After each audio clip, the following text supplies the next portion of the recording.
রাজধানীর আরমানিটোলার যেই একটি ভবনের কার্নিশ ধসে পড়ে ঘটনাস্থলে ৩ জন মৃত্যুবরণ করেছে, পাশাপাশি আরও ৩ জন কিন্তু গুরুতর আহত হয়েছে। আমরা দেখছি যে কিছুক্ষণ পূর্বেই কিন্তু এই স্থানে ফায়ার সার্ভিসের কর্মীরা তারা এসেছেন এবং এখানকার ক্ষয়ক্ষতি নির্ণয় করে গিয়েছেন।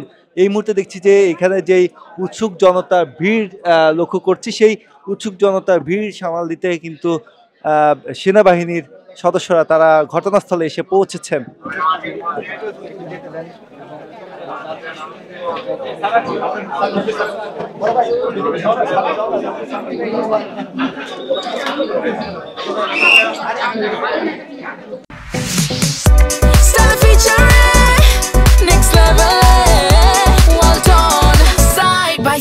Fridge.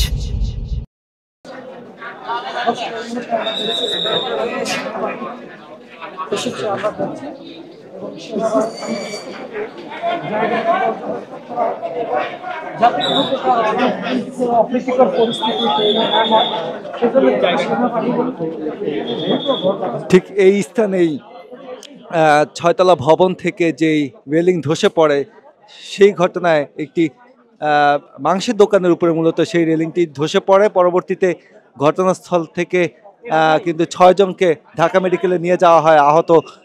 আহত অবস্থা নিয়ে যাওয়ার পর সেখানে কর্তব্যরত চিকিৎসক 3 জনকে মৃত ঘোষণা করেছে।